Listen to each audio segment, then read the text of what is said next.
All right. He says action. It's time to go once again. Welcome, everybody, to the Daily BLP. We're recording today, April 30th. Today's April 30th. Can you believe that?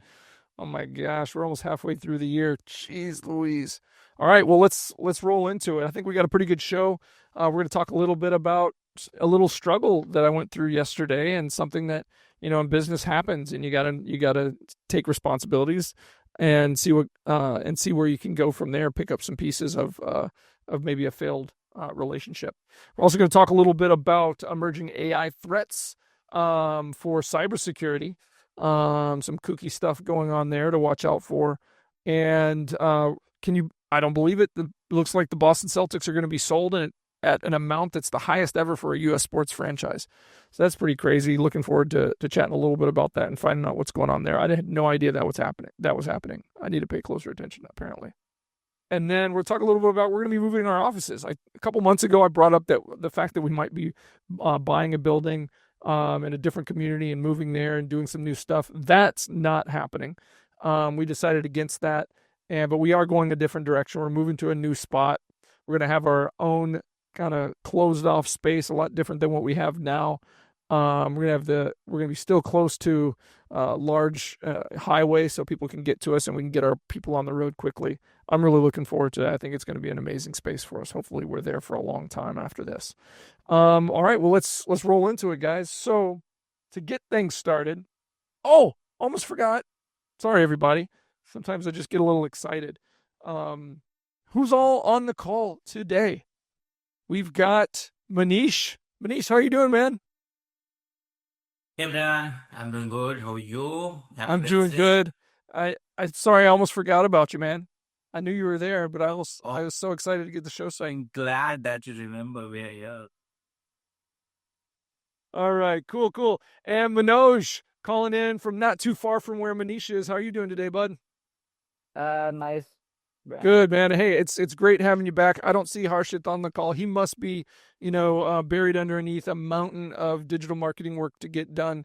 But it's good to have you back a couple days in a row now. The shows are looking great. Thanks, man. Your leadership is helpful. And then last but not least, from the remote call in, we've got Matt from Pivot Studios. Thanks, Matt. How you doing, bud? Doing good, Brian. Glad to be here. And that Celtics stuff is crazy. So glad to get into that a little bit. Wow, isn't that something? Hey, man, I'm digging the purple. I'm loving that purple light in the background or whatever that is. And then you got the purple sweater, man. That you're representing the show good today. Thanks, brother. Yeah, it's become my favorite color over the past few years. Used to be a blue guy, but I've started to come towards purple lately. Yeah, Declan, you can't see him right now, but he's loving it. He just gave a Tiger Woods pump there. That's his favorite color. And, we love purple here at our business in the show. So cool, man. Color of royalty. Feeling royal today. All right. And as I mentioned, Declan is with us, man in the chair, making sure that the lights don't turn off on us. How you doing today, Deck? Doing good, a little bit more awake today? Alive? Cool, man. Declan's been taking on some more responsibilities with the shows, getting things ready so I don't screw things up before we get started. So, but I appreciate you there. Thank you, my friend. And son, of course you are. That suit. Anyway, let's get back into it. First segment of the day. So, nothing real big on the calendar this week. This is kind of one of those catch-up weeks where I was slammed the last 2 weeks and not in the office. It's getting closer. My wife's doing a lot better, and I'll be back in the office soon. But it's kind of a quiet week from a standpoint of me being out on the road or in actual business development meetings. But that doesn't mean I don't have to have conversations. I'd rather have a conversation about how great things are or new business coming on board. But I got a message from one of our clients that has been struggling a little bit lately. The last couple weeks they've been engaged, which is good. And I love this person. She's great. We've been helping these guys out for 3 or 4, maybe more years now. But she said, "Hey, give me a call as soon as you can." So I called her yesterday. And she's like, "Brian, I know we had a meeting yesterday with the team and everything, blah, blah, blah, but I don't know what's going on. I know we've been together a long time. I love you guys, but I'm letting you guys know that we're for sure intending to leave in September. We're going to honor the terms of the agreement and the contract and stuff. But so last week, these folks gave notice that they wanted to cancel the contract. And we said, hey, we still have to go by what's written in the contract. If there's something we're not doing well, you got to give us 45 days to fix it. Or you can just give us, notice of 60 days and we'll work to do whatever we can to hand things off to whoever's going to take over. This is a billing client. We also do a little bit of IT work. So I got to understand whether or not they're still going to want us to do that. But it's been a very passive relationship. Like, not a big client, one provider, pain management, and they were a referral from another client that's been with us almost since day one of opening the business. And it's always just been like, hey, Brian, I don't know how to do what you guys are doing. I'm just going to trust you guys are getting done. I'm going to be hands off. My job is to run this little practice. So that's what she does. She's got one person in the office that helps her. And she's just like, I don't need to have meetings all the time.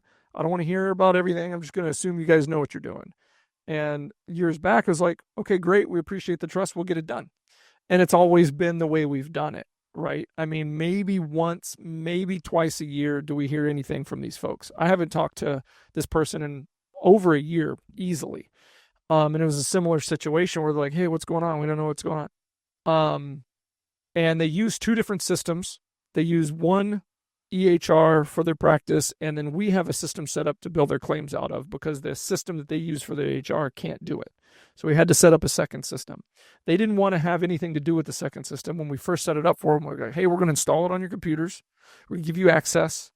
We're going to show you how to get into it. Here's the links to learn how to move around, little training links. Learn that, take your time. We'll get things done, but you ever need to get in, we're an open book. You can get in.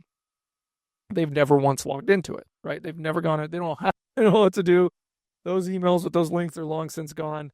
The mistake that I made is I was okay with that original arrangement. I was okay with saying, you know what? Thanks for trusting us. We'll just get it done. You do your thing. We'll do our thing. And we've learned a lot since then over the course of 5 or 6 years of doing billing work, is that even when a client says, I don't want to talk about this ever, I just want you to do it, we have to stand firm and arrange for some kind of regular communication. Because what happens is a month goes by, 2 months go by, 6 months, a year, 18 months. If you're not talking to them, one little thing they can see that seems off, when they decide to pay attention one day, they're going to start to think the wheels have fallen off of everything. But they don't know where to look. They don't know where to turn to kind of see the reality of what we've been doing. And then all of a sudden, everybody's pants are on fire. And we need to have a conversation, and oh my God, what's happening, right? So what we've learned is we've got to have at minimum monthly communication. We're going to send you a report, but we're going to, before we do that, we want to have a set calendar date where we get on and at least have 30-minute conversation to walk you through that report so you know what to be looking for and answer any questions that you have. If we don't do those kind of things regularly, what happens is, people just start to question what's going on after a year or whatever. And things could change in their practice that we don't know about, that they assume we know about and that we've accounted for, and we haven't because we don't know. New people come on board, they get new responsibilities, they get access, things change. So recently it was, hey, what's going on? We log into our EHR system and it says that statements aren't going out or haven't gone out in a month or in months or years or whatever for, overdue bills and stuff. Well, we don't send statements out of their EHR. We send them out of our system. So, and if they don't bother to go into our system and see those things, and they're not checking reports that we send, or we're not having conversations, they look in their system and it makes it look like no statements have ever gone out. And so that's kind of what happened here. All that stuff was happening. They just thought it wasn't because the two things don't say the same thing. And it was never in our SOP that we created for them that we needed to do any updates in their EHR. EHR is for clinical documentation and scheduling and stuff. The PMS, or practice management system, is to send to organize the claims based on encounters that happen, get things coded, send them out to the clearinghouse, watch for them to get paid, post those payments. If something doesn't go through or gets rejected, work those things, fix what was wrong, get them out again, get the client paid. Very, very quick and dirty way of showing, that's the way that thing works. So in this case, what's happened is we're at this point now where someone's hair is on fire and it appears that we're not doing what we're supposed to be doing when we really have. and this person doesn't she wants two things at once. She wants the communication and to know things, but at the same time she doesn't want to build into her weekly or monthly schedule that regular communication, you know? So, and it's always kind of been like that. And it's been okay up to this point because, if I reach out to her, she'll usually respond within a few days or so, sometimes same day, within a few days, depending on, the priority or how important it is to her. It's not necessarily like that with other people on our team. I've mainly been able to fix those type of issues with all of our clients over the last few years, because what was happening is I would establish such a strong relationship through the sales process with our clients that they would be coming to me instead of the team to fix their needs or to do things, and that slows down the process. When you have 1, 2, 3, 10 clients, I can keep up.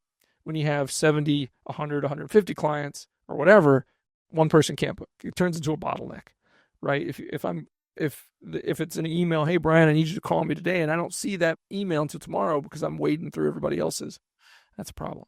So when you have a team, you got to leverage your team and those kind of things. So have you guys ever, Matt, let's start with you. Have you ever kind of run into those kind of things where you've had maybe communications break down, or a client come to you and say, hey, what's going on? I haven't heard you from a long time, or anything similar? Yeah, a little bit similar to where just kind of earlier in our days where it was just a client wasn't fully didn't really understand what we were doing. Mm-hmm. So like all the different things we were doing, creating and things like that. And they're like pretty much like, hey, like what are you doing? Like what's our strategy? What am I paying you for, man?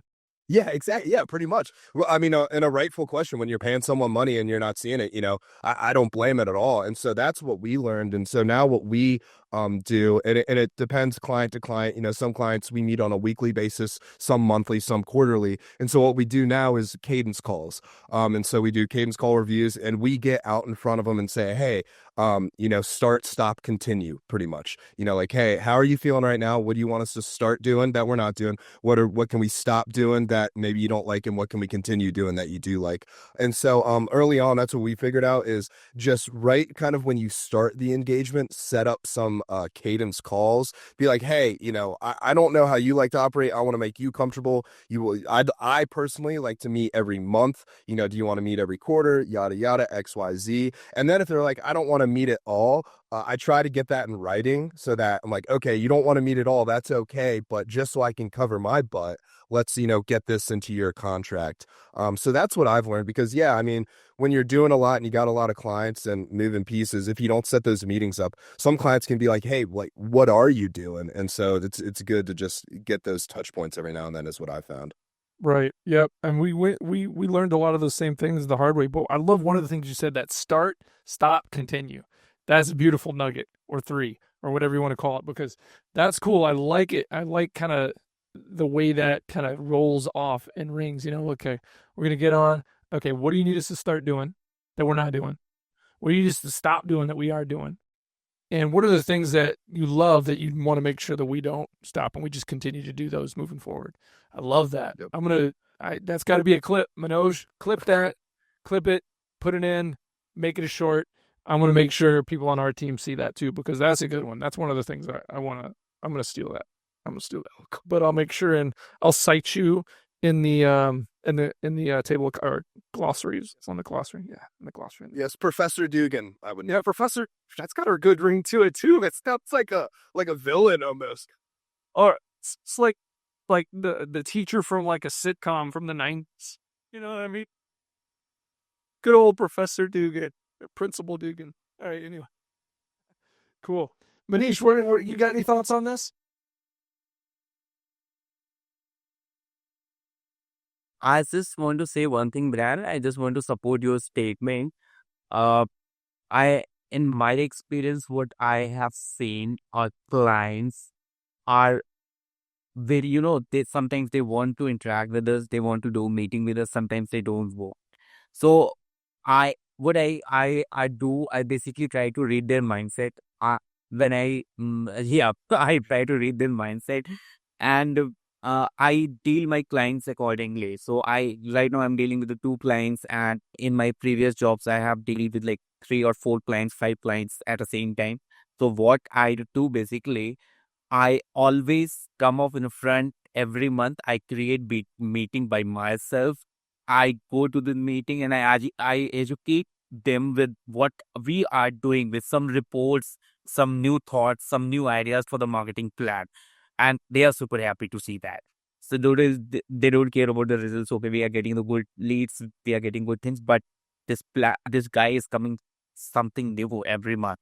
He's coming with something new. So that communication, I think, needs to be done. Whatever service we are delivering, like IT or RCM or marketing. So communication is very important. And sometimes clients, yep, are not ready with their calendar booking or something. So we should always to communicate on the email when they are free. We can just have 15 minutes chat to discuss the process. That's all I wanted to say here. No, I like that too. I think that's good. Because this is a good point, because a lot of the times when you have these regular meetings, let's say 3, 4, 5, 6 meetings into the relationship, the meeting gets a little stale. The client and sometimes our team can get to this point too. Oh, you're boring old meeting again. Okay, let's have the meeting. Let's pull up the spreadsheet. Let's walk through the numbers. Okay, done. Can we just send an email and everybody look at it? No, because if we send the email, no one's going to look at it. They're going to say, oh, okay, whatever. But bringing something new to the meeting every time, that the client didn't expect, that adds value to the relationship, it keeps the client guessing on their toes. What's Manish going to have for us this week? Now that can or this month, that can be hard to maintain, because what happens if you run out of things? You got to be careful. But I like it because when someone's getting into the meeting, yeah, there's always going to be the mundane part, but if you're doing something in your meeting for your client that's adding value each time you get together, they're going to anticipate that and start to have like this hunger for it, right? Oh, what's Matt got for me today? Can't wait to see the content ideas we got, right? So, because he's always got something fresh. So, yeah, I like that. I like that a lot. Cool. All right. Well, that's good. Long story short, sure, effective communication is important. It's a foundational principle for relationships, whether it's business or personal, right? Relationships fall apart quickly if you don't know how to communicate with one another. But, my biggest takeaway, and one of the things I try to communicate a lot, is this is not the client's fault. This is my fault. I had to, as frustrating as it is right now in the moment, I had to pause yesterday, and I wasn't, she wasn't frustrated with me on the call. She was very nice and kind and everything, and I was the same, but I had to stop it. Man, this sucks. I hate losing a client quick or preparing to lose a client. And it's not a big client, but it has value for us. And I believe what we do for them has value too. But I had to kind of walk backwards down the ladder of the years about where did this situation start? How did we get here? And it only took me 3 steps. I skipped a lot of steps back to the beginning. And I can remember the original conversation of trying to say, hey, we want to have regular meetings. Just like, I don't have time for that. I'm so crazy busy. Just send me emails. Let me know what's going on. And they just get buried. No one looks at those. Maybe the first few times, you do. But if I would have been more firm and, holding fast to the point, hey, we got to talk at least once a month, and we're going to make it worth your while. We won't waste your time. If we got to do it in 15 minutes or less, we will. But what are the 5 most important things you need to have communicated to you on a monthly basis? And those are what we're going to cover. And we're going to talk about things that, maybe we found in the last month that could be improved. Right. So, I think had we done that and created this kind of mutual dialogue, every month and we're talking 12 times a year instead of once a year, we wouldn't be where we are right now, for sure. Okay. Moving on. I think that was a good one. That's some good topic right there. All right. What do we got next, guys? Oh, let's do a little segue into cybersecurity. Speaking of threats to your business, so we talked a little while ago about how AI can help our businesses, right? We can leverage AI to help us get tasks done quicker, send, emails faster, or create things quicker, or help me go shopping at the grocery store faster. But, there's 2 sides to every coin. There's A sword has most of the time has a sharp edge on both sides, right? So this side of it is how AI is being used to, do bad stuff. And in this case, I think one of the most popular things that's happening from the bad side of AI is leveraging AI to try to fool people and doing things they shouldn't do in their business, right? So we've all heard of, phishing or spear phishing, where, someone uses their own personality or own skill set to trick somebody via text message, via a phone call, via an actual in-person meeting. This is what con artists do. This is basically technology-driven con artistry, right? So we got a stat here that talks about that recent studies have shown that 66% of participants in the study failed to identify AI generated audio as fake. So 2/3 of the time, people could not tell that they were talking to a computer as opposed to a real person. I don't know about you, that's pretty scary to me. Yeah. What do you That's guys very think? scary. That one thing I saw, I think it was actually about a year ago that I saw that was really scary and was actually like in a bad way, playing devil's advocate, crazy, like, but a good idea if you're a bad person looking to be a con artist. Yeah. It was, I guess they would do for kids that were out at colleges, they would find them and they'd use into some way, they'd get some kids where they could completely spoof their voice. And then what they would do is they would call, they would spoof the number, spoof the voice. They would call their parents, say like, hey, dad, I'm at college right now. I'm in a big jam. I need $1,000. Can you Venmo me $1,000? And I mean, any parent that hears their kid in distress obviously is gonna do whatever they can in the moment, freaking out. And so that's one thing that I saw like really in the news going on. And I was like, holy crap, like that would possibly fool my parents, if I was in college and they called and they were worrying about their kid. So yeah, that stuff's real, man. I saw that in the news. Yeah, they do that kind of stuff. They'll spoof people's voices and say they got them kidnapped, and they say, "Hey, we got your kid right here.